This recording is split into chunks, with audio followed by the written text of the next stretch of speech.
او ترتیب د سوراتونو کې اول نمبر دی قرآن کریم چنن زمنګا استاد مخه تا کم ترتیب باندې پروت دی چاول سورہ فاتحہ بیا بقرہ بیا آل عمران بیا نساء بیا مائدہ نو پدې ترتیب باندې په لوح محفوظ کې هم پروتو وکاله چې وای براتلا نو چې الله با جبرئیل امین تا د کوم آیاتونو حکم وکړو هغه به راړل ځکه قران کریم د اصلاح د خلقو د پاره وو نو چې د کوم آیاتونو به ضرورت وو نو هغه آیاتونه به جبرئیل امین راړل او جناب رسول الله صلی الله علیه وسلم ته وی چې دا آیاتونه د فلانو پسې دي دا صورت د فلانی صورت پسې ده مثال دا سیو لکه یو ډاکټر علاج کوي اول هغه ډاکټري زده کوي نو دا سره علاج دکی بیا د سینې بیا د ګېډې بیا د خپو وکړه چې هغه خپل کلینیک کولاو کی او هغه مریض راشي هغه زما خپې خوږيږي نو اول د خپو علاج کوي دا نوې چې اول به سر کوم بیا د سینې بیا د ګېډې بیا د خپو یا لکه یو خطیب او مقرر بیان کوي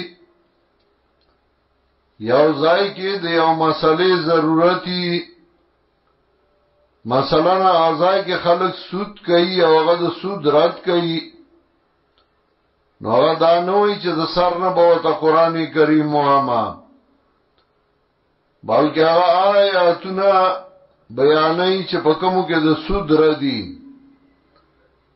دا سه قرآن کریم چې الله را لېګو نو جبرئیل امین ته به حکم کو هغه آیاتونه راغستل او هغه به راړل د قرآن کریم نزول دوه قسمه یو داو چې قرآن کریم الله د عالم غیب نه عالم شهادت تراولېګو او هغه په یو ځل باندې راغلیو چې هغه اخیری لسو د رمضان کې یو شپه دا چې هغه ته وی ليله القدر او دا یوې شپې عبادت د زرو میاشتو د عبادت نه بهتر دی دا غي د کمولو د پاره د اغه د عزت د ختمولو د پاره موضوعی روایات جوړ کړي شو او په لسمه د شعبان ته نه جوړ کړ چې دې کې رزقونه تقسیمیږي او دې کې دای او د دې عبادت دورا ثواب دی په لسمه د شعبان داغه هیڅ حیثیت نشته او سوره روایتونه چې داغه بارکه جوړ کړي دي هغه ټول موضوعی دي د ځان نه جوړ شوی دي اصل شپه هغه په اخیری لسو د رمضان کې دا چغې ته وی ليله القدر نو د قران کریم یو نزول په یو ځل چې هغه د عالم غیب نه او عالم شهادت تا دا عالم غیب نه وای نشوراړي بیا د عالم شهادت نه دویم نزول د قران کریم چا بلګ لګ جبرئیل امین راړو جناب رسول الله صلی الله علیه وسلم لا او په خپل ځای باغ آیاتونه کې خوده شو سورۃ الفاتحه دا پاغه ترتیب کې مخ کې وا ورپسې سورہ بقره وا بیا ال عمران بیا نساء بیا مائده کله چې نازلې ده نو پس سورہ مدثر نه نازل شوی و د دې نه مخکې 15 سورۃ سلور سوراتونه راغلي دي او دا 15م سورۃ ده د دې سورۃ په فضیلت کې غوروالی کې ډېر روایت موجود دي دار قطنی ذکر کړی دي چې د یو سورت په فضیلت غوروالی کې دورا صحیح روایت نشتا. سوره روایت چې هغه د سوره فاتحه بارکی لم ينزل فی التوراة ولا فی الانجیل ولا فی الزبور ولا فی القرآن مثلها. دارقطنی روایت نقل کړی دی چې نه په تورات کې نه په انجیل کې نه په زبور کې نه په قرآن کې د دې په شانتي سورۃ راغله ده. دا پټولو سوراتونو کې پټولو کتابونو کې اهم سورۃ ده. زګا دې ټول آسمانی کتابونو هغه نچوړ او هغه خلاصه راغسته ده او هغه موږ وروسته وایو. صحیح بخاری کې دا ابو سعید بن المعلا نا حدیث نقل دے اوگد حدیث دے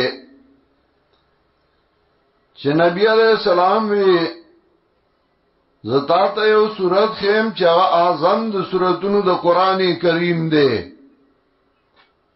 او بیا ورته وی الحمدلله رب العالمین یسب المثانی والقران العظیم او سورہ فاتحه دا دارنګه د ابو هريره رضی الله تعالی عنہ روایت ده نبی علیہ السلام ابی بن کعب رضی الله تعالی عنہ تویلیو زدا تداسی صورت نخیما چې نه په تورات کې نه په انجیل کې نه په زبور کې نه په قران کې داغه غونتی صورت راغلی. بیا ورته وی ته به دې دروازې نه لاوته نه چې ما بتا ته خېلې. نو بیا ورته وی ته په مسکی کم یو سورات والے څنګه والے. نو ابو سعید خدری رضی الله تعالی ابی بن کعب وی ما سورہ فاتحه ولستان نبی علیہ السلام وی والذی نفسی بیده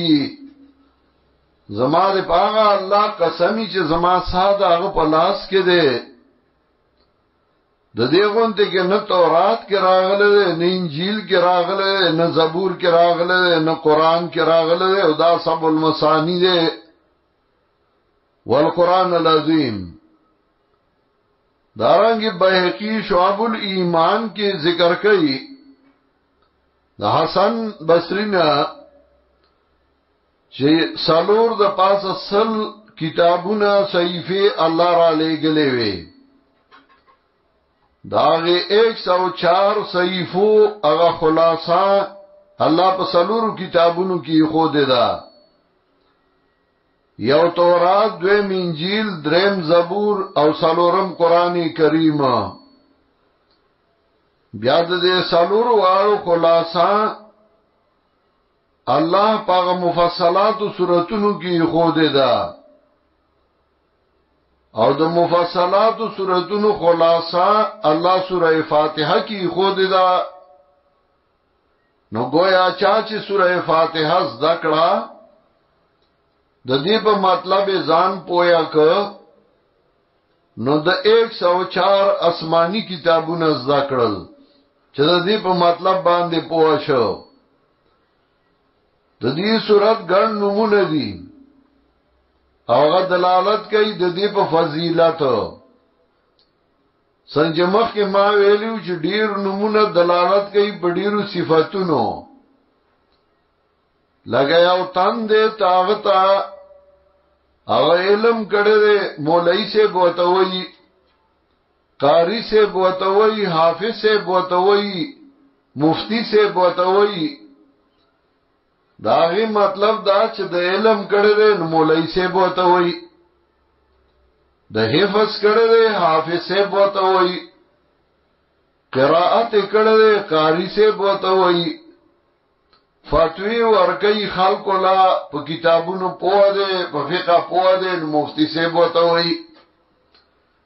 دا څه د دې سورۃ ګڼ نمونه دي. یو نوم د دې سورۃ الفاتحه چا مشهور نوم دی ځکه افتتاح د قران په دې باندې کیږي. د دې نوم د شافیہ ځکه دا د شفا سورۃ دی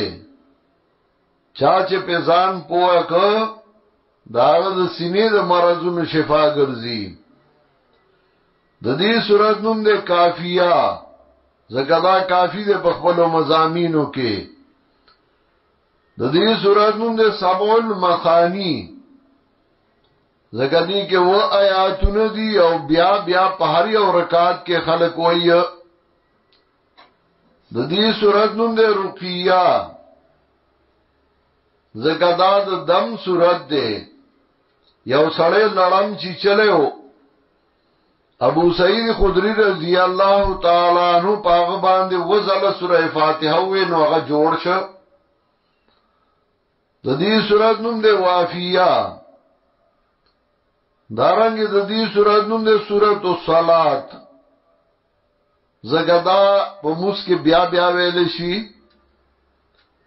یو حدیث کې امراضی قسمت الصلاۃ بیني و بین عبدی، سورہ فاتحه زما او زما د بنده ترمنځ تقسیم ده. سزما صفاتونه دي، سد بنده عاجزی او سوالونه دي او غرستو وایو. د دې سورۃ نوم ده سورۃ الکنز. دغه کنز وای خزانه ته، او دام خزانه د علوم د قرآن.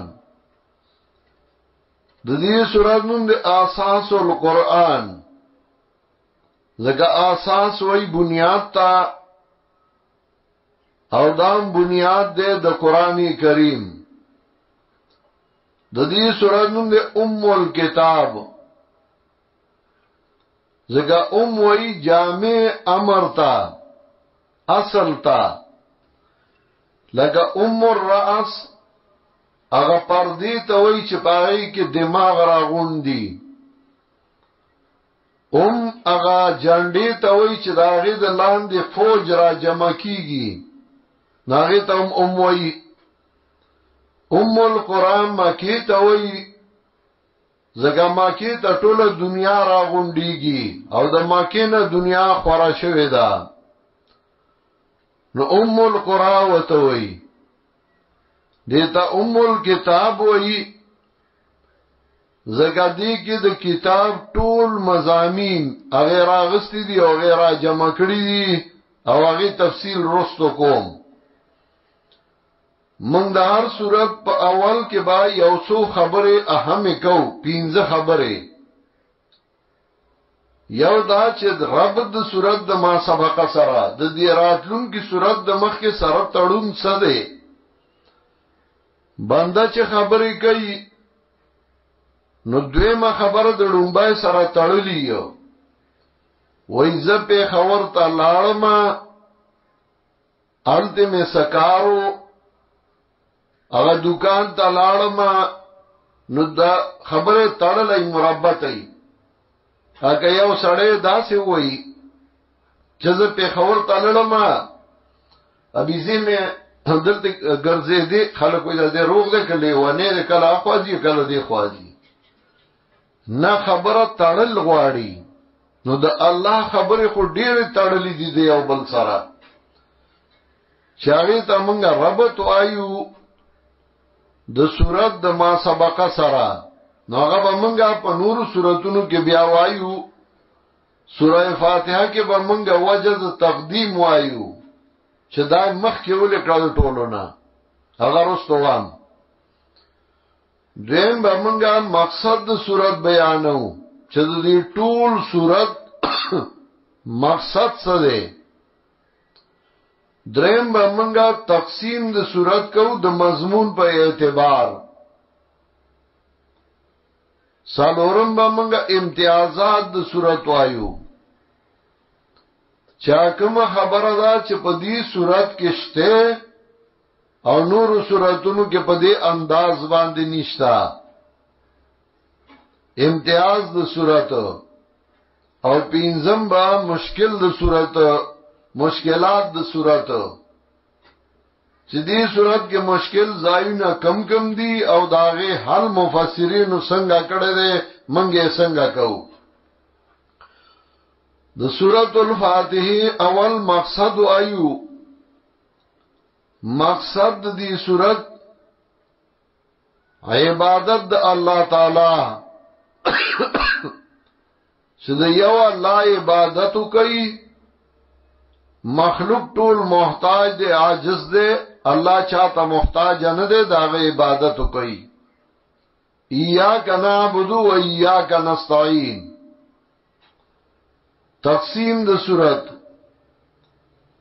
تجموس کې دا صورت وای نو ځان په مطلب پوهه چې تاسو وای اسه اړه نو دې صورت کې درې خبرې کوي اهمه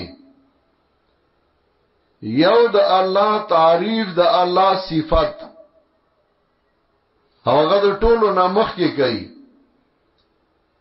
زګر چانه چې سغواړي اول بداغه صفت کې ستا کتاب په کار دې د مولوی صاحب ناغواړي نو تبا مولوی صاحب توای چې مولوی صاحب ته ډیر خسړې او ته ډیر سخی سړې تا نه چې څوک څو غواړي نو ته منې کېنا تاسو غډیر کتابونه دي نو بیا به توای بیا خپل ضرورت وای زه کمزورې ما فلانی کتاب را څخه نشته او اجازه مې ده نو بیا به توای مال راکا نو هغه بدل در کیه کته توای ته ډېر لوی بخیلی میګه درنوم دان نشي وړي بیا توای کتاب راغوي زمړه روښه اول به صفات کې نو اول د الله صفاتونه دي الحمدلله رب العالمین الرحمن الرحیم مالک یوم الدین الہ حاجت روا ته رب ته رحمان ته رحیم ته مالک ته اوس ځان عاجز کا نو دویمه عیسی کی ایاک نعبد و ایاک نستعین صرف ستا عبادت کو صرف ستا نه امداد غواړو مونږه جزان یو کمزوري یو بنديان یو او درېما عیسی کی ته نه وغواړه نو ستې وغواړه قیمتي شی وغواړه اهدنا الصراط المستقیم مونږه په نیغه لار کلکا مونږ ته نیغه لار وخیا چې بنیغه لار روان چې دا قیمتي خبره نو بیا د خلکو تقسیم کوي چې خلک درې قسمه دي یو خلک دي چې الله په نعمتونو کړی دي نو پریکټیکلی درته صراط الذین انعمت علیهم داغه چا په لار اخلاق کا چې تابع نعمتونو کړی دي دویم قسم خلق دی چې هغه علما دي مولیان دي خو سره د علم گمراه شوی دي چې پاغې د الله غضب او د الله غصه شوی دا او دینی ذریعہ د دنیا ګرځولې الله دا غي د موسات غیر المغضوب علیهم چې غضب په شوی دا غي په لارو مو بیایا دریم امیانو کې ناپوهیو چغی ته وای زوالین ولا زوالین او چغه حیران او پریشان دي و یره کوم مولا پس لار شند کوم مولا ومنم نو دنیا له خو پوهیږي چې ګوړالی یو دکان نه دو چکا راړي او د بل نه راړي او جدا جدا چایته په خلک چې په کمی خیره کم راځي کما یو کې چای ښه جوړیږي هغه له خو پوهیږي د دنیا یو شی علي نو لس دکانونه ورپسې ګوري شی ګوري چې څنګه دی خو دې کنه کپڑا علي نو یو دکان ته لاړ شي کپڑا وخایا کپڑا ته راوالي نو بیا وتاوي دا غس بسو دی دا د کم ځای جوړه دا رنگ تیزی کنه زی نو بیا لوندا کې په کپړو راخي چې رنگ تیزی کنه بیا بل دکان ته لاړ شي هغه له پوهیږي صرف دین لا نه پوهیږي یل دا د مولیانو کار دی نه مولاته مپریدا نو دا هغه چې الله راته مخه چې حیران او پریشان دي موس کې هوته دعا غواړي هوته په پويږي ځان دې په نه پویا کړي نو تقسیم د صورت 3 ته ده اوله یې سکه د الله تعریفونه دي دیمه کې د بنده عاجزی او د بنده سوال دی درېمه یې سکه د خلقو تقسیم دی چې خلق 3 قسمه دي دا موای چې ټول زمونږ د سر ګلونه دي ټول خلق دی خو خلق همشته په مولیانو کې هم ناکارشته امیانو کې هم ناکارشته نو هغه درته خودل د خو تابعداریو کا کناکار مولا دے او کامی دے داغن ازانو ساتا دا تقسیم د صورتو امتیازات د صورتو چې دا صورت ممتاز پدی باندې چې دی توي ام الكتاب زکه دا اصل د کتاب دی چې ټول مضامین د قران کریم هغه راغستی دي قران کریم کې سو علوم ذکر کړي یو بلکې ټول دینونه چې سورته ارشوي دي نو داغي بنیاد په سلورو سيزونو باندې وو یو علم الاصول او داغي دار مدار په معرفت د الله تعالی او په صفاتو د الله نو هغه دې صورت کې ذکر کوي الحمدلله رب العالمین الرحمن الرحیم دیم معرفت د نبواتو چې انبیاء په جنې دا غي معرفتو کې نو هغه دې سورې فاتحه کې ذکر کوي صراط الذین انعمت علیهم دریم معرفت د معاد د قیامت نو هغه دې صورت کې ذکر کوي مالک یوم الدین سلورم علم العبادات نو هغه په دې صورت کې ذکر کوي ایاک نعبد و ایاک نستعین نو هغه سلور علوم چې هغه داغي بنیاد ټول دینونه په غیر روانو هغه په دې صورت کې ذکر دي او بیا داغي تفصیل د علم السلوک د علم القصص د والاخبار په دې صورت کې ټول دي دیمه وجه امام غزالی رحمت الله علیه المتوفا 505 1515 کې وفات ده داغه تفسیر د جواهر القرآن پای کې هغه ذکر کوي چې قرآن کې 10 علوم ذکر کوي داغه 10 علوم نه اته علوم سوره فاتحه کې دي نو زیات علوم په دې کې ذکر وو نو دا د دې فضیلت ده دغه وته ام الكتاب وای او دو علوم وای دي کې نشته هغه 10 علوم یو معرفت د ذات د رب العزت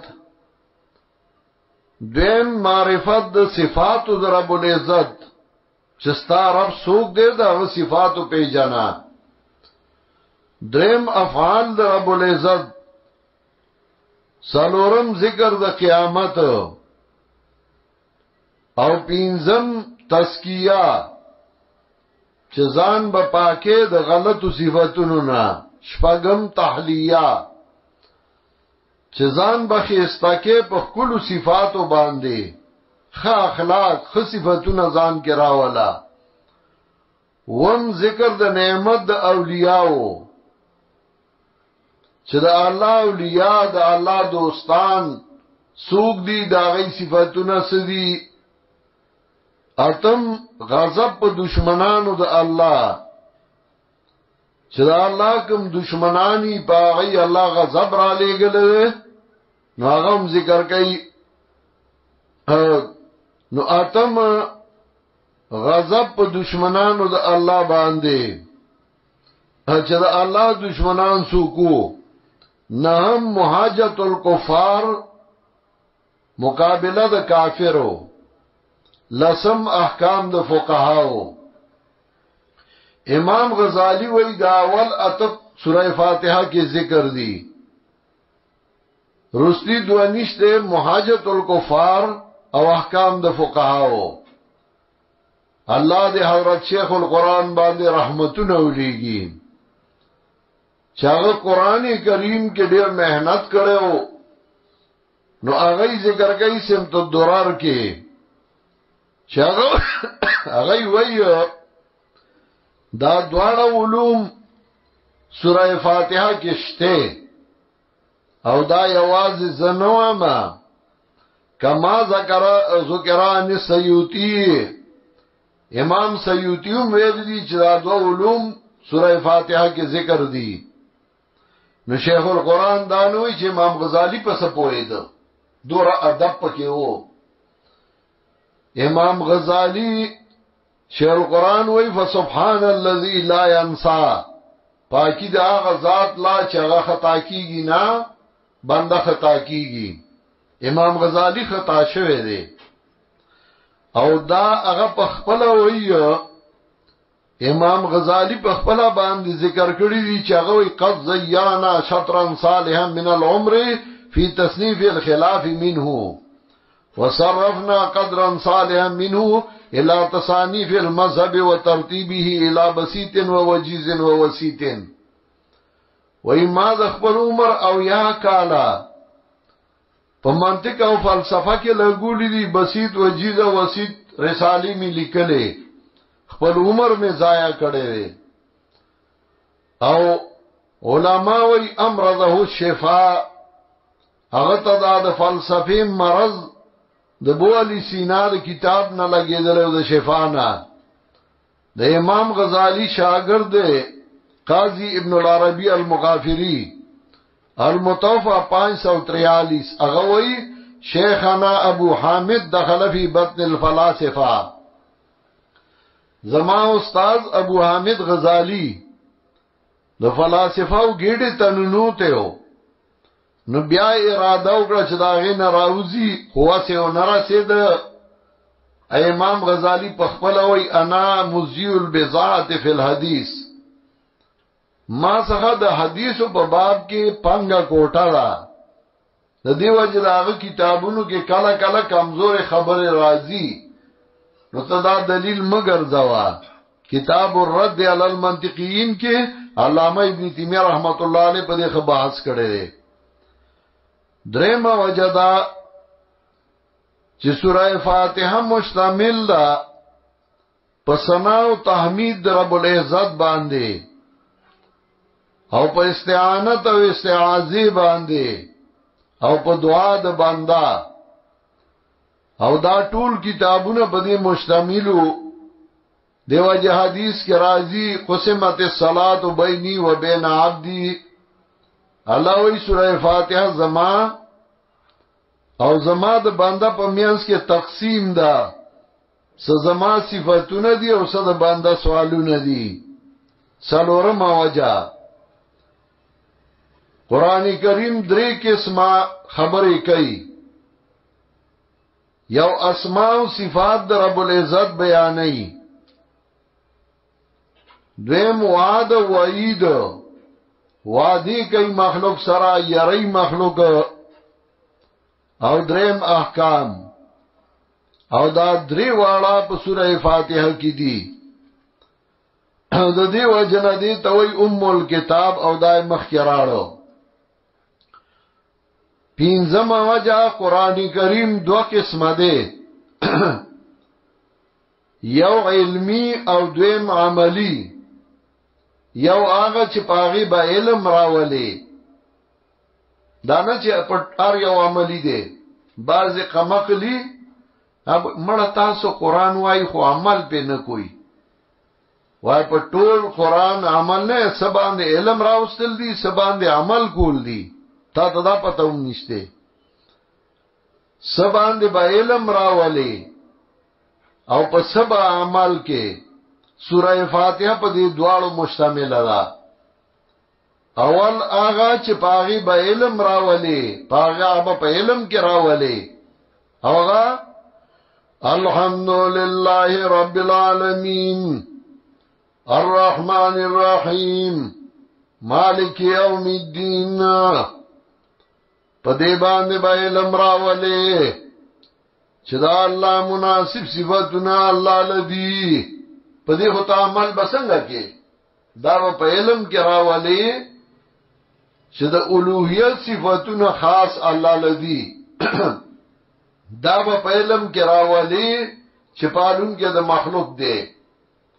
دی باندې دا په علم کې راولي چې رحمان و رحیم دی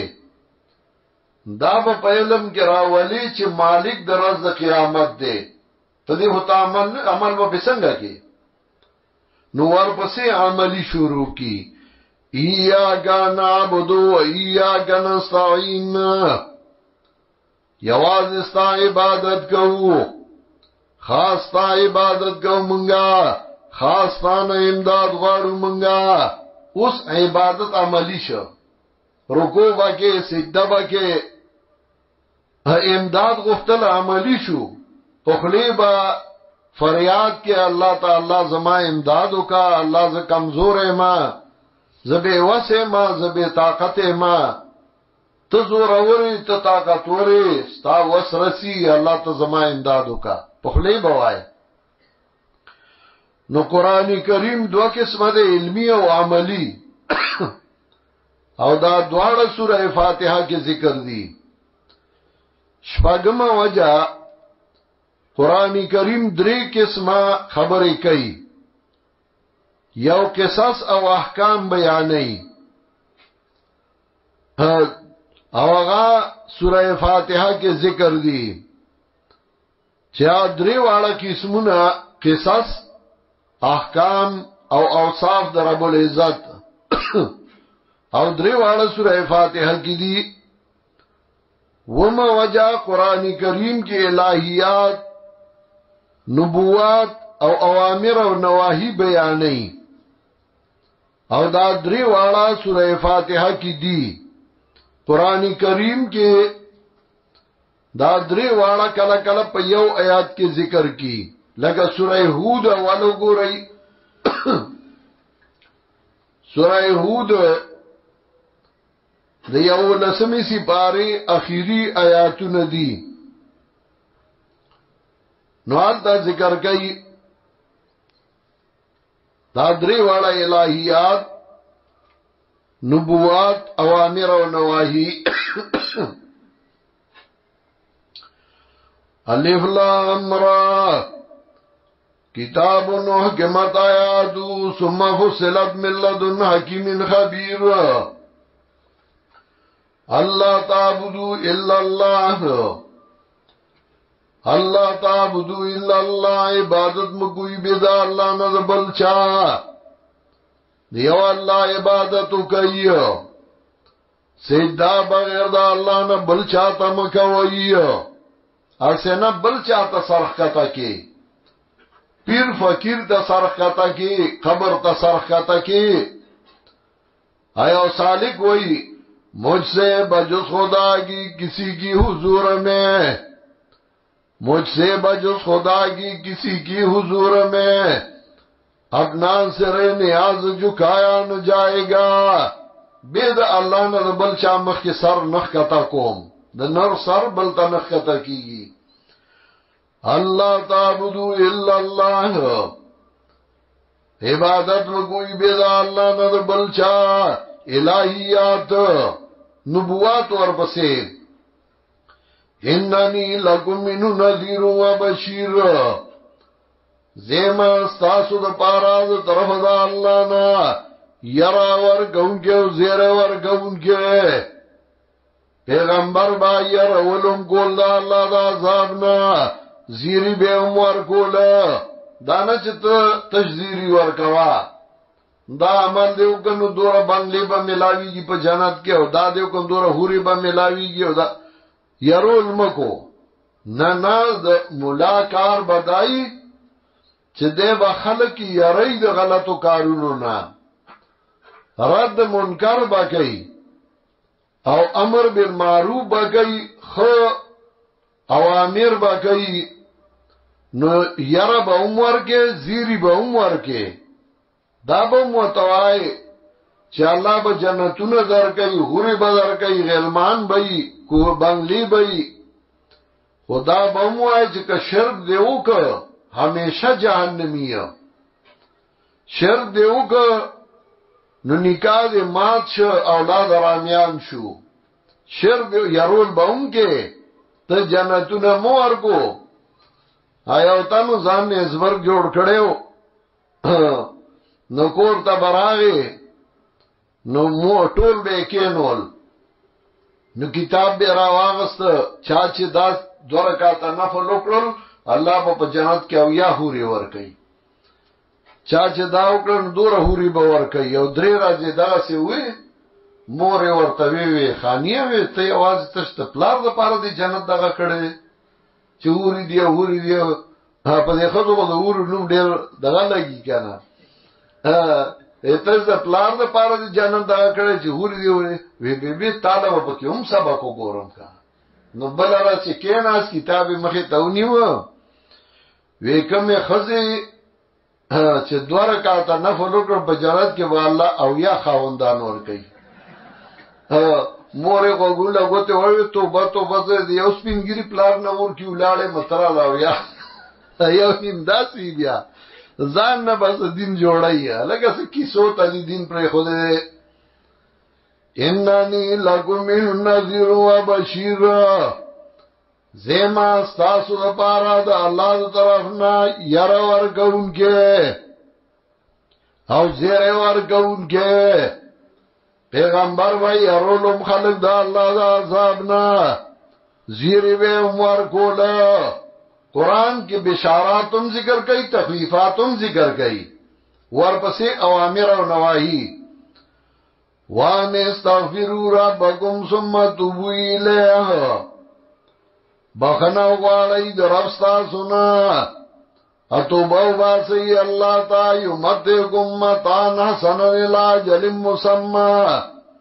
ويؤتي كل ذي فضل فضلا وان تولوا فاني اخاف عليكم عذاب يوم كبير دا اوس اوامر او نواهی شروع شو دغه قرآن کې الہیات نبوات او اوامر او نواهی درې واړه ذکر کړي سورہ فاتحه کې دا درې واړه ذکر دي د دې وجنه دي تا ام الكتاب وای دا خلاصه د ټولو آسمانی کتابونو دا چور د ټولو کتابونو د دې وجنه دا اول کې راړو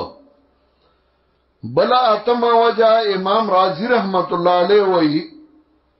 مقصود د قران کریم نه سلور سيزونه دي یو الہیات چې دا الله صفاتونو پیژنې دویم قیامت پیژنې دریم نبوات او سلورم اثبات د قضا او د قدر چې الله فیصله کړی دا الله اندازه کړی دا د هر څه او الله ته پته ده پاغي دی یقیني او پاغي دی اعتمادي نو غم در باندې راغې نو ستابه پروا ډیر ځکه نه ته وای دا د الله فیصله ونه بس الله دا سې کړیو نو د الله په فیصله د الله په قضا چې د چا ایمان مضبوط شه نو دا بیا پروانی علی ونی کیږي نه او د چا چې په قضا او قدر ایمان نه یو نو دې کته نه لګي غونډه پیسې روکی شي نو بس دې بیا سودای شي نو ګوتې بشمیري په لار برواني سودای کدا مې نه وکړم داسې بشیو کدا مې نه وکړ داسې بشیو او چې د چا په قضا او قدر ایمانی نو هغه دا نه وای هغه که څوک مړ شي شهید شي بعد الله فیصله وا الله ته پتا وا دا نه چې کدا مې نه وکړم دې په بچو او کدا مې کړم دې بچو ما ته چاوي زما خو یو زیو شهید شه ویرا تا ته مونږ وی چې موټر سایکل مال او الله موټر سایکل مال ما وته کاله بل را کغله بو مال دا څه خبره البته الله فیصله و د غزای مقرر او شهید شه الله ته بدغه څه خوخوا نو ما ته وای ستا پروا نشته پروا به سړی څنګه نه یوځي یو هغه هم شهید شي هغه ته ډېر تمی پروايي او چې ستا دا عقیده چې او ذات یو فیصله کړی دا زما په ایمان دی بیا به ټیک دی هغه دنیا ظاهري هغه دغه خامخایي خفګان خو تمل هغه سه نه سمچ نوري زګستا ایمان دې په تقدیر دا الله فیصله بس زه په خوشاله د رب په فیصلو خپنیما دا الله په فیصلو با کې من ګوته نه دا الله نه خپویو ایمان په قضا او په قدر آیا سالک وئی اپنے اللہ سے شکوی کی محل ہو تو کروں اپنے اللہ سے شکوی کی محل ہو تو کروں غم دی ساتھی غم سہنی کی راحت دے دی کدا اللہ نے گلے زائے ہوئے ماں بتنا کھڑے وا کہ غمونی راوستی دینو برداشتا قتم را کھڑے دے تا باندې غم راوس بس برداشت طاقت هم در کړی دی کنه ته ګوره نه الله هر چاله یو خوا تکلیفي بل خوا په خوشاله یو هغه پارسنګ ولا پورا کړی په بل طرف باندې یو خوا تکلیفي نو بل خوا خوشاله یو زګوي مجبور کے دل جوئی کا سامان بھی دیکھو مجبور کے دل جوئی کا سامان بھی دیکھو ایک پھول بھی رکھا ہے ستمگر نے قفس میں کاغا پنجرہ کی مرغای بند کړی دا خو ګلې وته یې خره تاله د تسلی اسباب پیدا کړی دي ایمان په قضا او په قدر او هغه دي صورت کې ټول ذکر دي نام وجه صاحب د کشاف ذکر کوي چې قرآنی کریم کې تعریفونه د الله دي وعده وعید دي او امر او نهی دا هغه ټول په دې صورت کې ذکر دي تعریفونه د الله اوامر او نواهی وعده وعید دارنګه قاضی بیزاوی ذکر کوي چې قرآن کریم مشتمل دی په حکم نظریه او احکام عملیه حکم نظریه یعنی چې ته علم پراولې هغه دواړه دې صورت کې ذکر دي منازل د سعداء او د نیکانو ادبد وختو هغه ذکر دي علامه طیبی ذکر کوي چې علوم ټول چې سورۃ قرآن کریم کې دي نو هغه علوم الله راغستې دي په سورہ فاتحه کې نو چې ته مسکی سورہ فاتحه وای او د دې په مطلب پوهه نو بیا مسخوان ور کوي نبی علیہ السلام چې به مسکو حدیث کې راځي نو د نبی علیہ السلام سینې بدا سے غرار کو قاضی ذل لکه کټوای چې جوشيږي او دا غرار کوي د نبی علیہ السلام سینې نه بدا سے आवाज راته زګه غد دي سورات په مطلب خپوي دو کله چې ته د قران په مطلب پوي او ته مسکه او ته وای الحمدلله رب العالمین الرحمن الرحیم مالک یوم الدین او صفاتونه د الله کې او الله سے پنامي خیر او مخ قبله ته ده بیا مسری لا خوان ور کوي او چې ته مستودري کې او قرضونه یادې هم مستودري کې خیال دی بل خوای نو ته مستولاړې خو مزه په خواندو نه ک په خوان به الکه چې ته په مطلب پوښي او چا پویا کړی وي پویا کولو والا خو ملاو کنه ملا په خپل نه پوید ملا خو یو څو صورت یاد کړی و امامتی کولا پیسې په ګټلې الا من شاء الله سلګ علماء دي چرای په قران پوی دي امامتیوم کوي خطابتوم کوي او خلکو ته د خدای کتابوم کوي امیان کې نه یا قران وته کوي زمون په دې کلی کې پنځپیر کې دا چې تا تبا الګ دا ښکاری ته باید لایس نو ورزي او ته ور سره کېنه د قران ته پوسټ یو کا نو تا ته پته ولګي